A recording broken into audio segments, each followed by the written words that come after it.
Okay, and there we have it. We have our page with the form at the top there.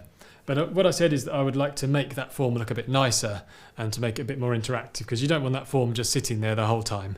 So what we will do is convert that form so that it sits in a Bootstrap modal, which you've seen in one of the previous courses, and we'll make it so that the user can hit a button and then the form appears, and then when they're done it sort of slides away again, which makes a much more sort of a much smoother user experience. So let's have a go at doing that now. So I've got the structure of a modal roughly prepared here, which just shows you the sort of the hierarchy of divs. And so we start off with the outer div, which is a modal, and I'll add the fade class as well. And so each time we write one of these, let's just close it off.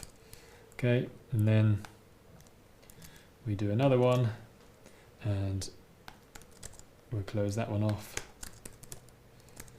Okay, and then another one. Close that off. And you see this is a very sort of same principle as closing off the brackets as you do them, just so that we don't mess anything up basically. And the title goes in there, and then we end the title, and then we end the header. Right, then we're into the body, which is where we put our main content. Close the body, and then we're into the footer, and let's just close the footer. Right, so then this is going to be a button which allows us to hide the modal in case they want to cancel the operation. End of button, and that is an attribute of the button. Class is going to be button, and because it's a button that's going to close the modal, button warning. Finally, we put a sort of cancel text in there.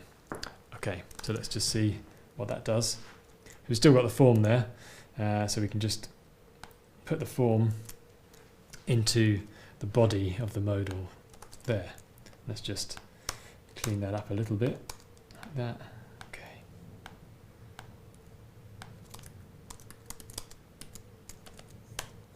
Right. Okay, no mistakes. So that's good. So now the modal's there, but it's hidden. So how do we make a modal appear? Well, first of all, we're going to have some sort of button. So now I need to add a button to the images template, so that when they click on that button, it shows the form within the modal. Okay. So first of all, let's add the button. And so I'm in my images template here. Button. And the class is button success, and I'll put one of my special show image form.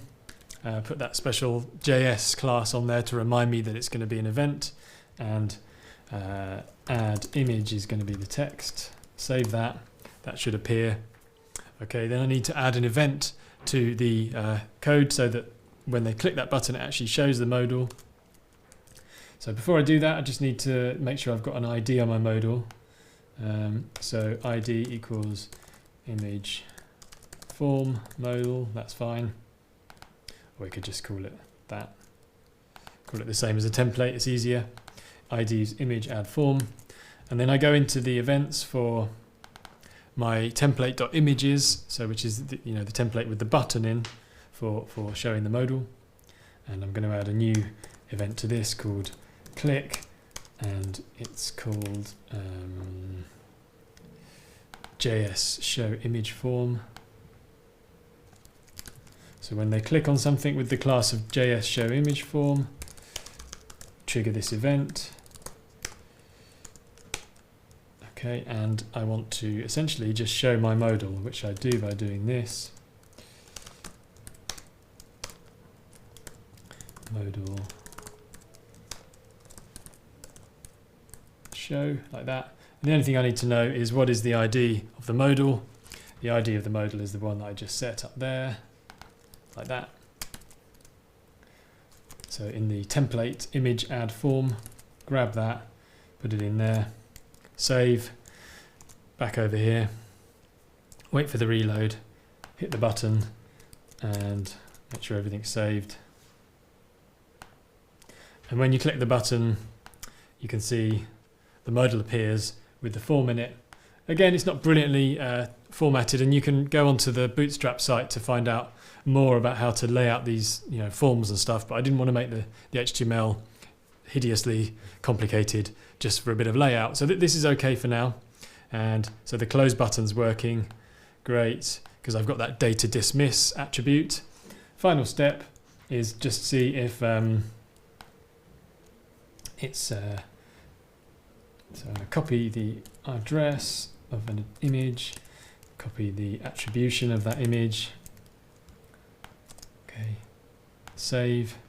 Okay, did you see the image appeared behind? So the only thing I need to do now is just dismiss the modal. So I can just grab that code again, and after I've inserted the image, just dismiss the modal. Okay, so that's that code which dismisses the modal, and now it should be all complete.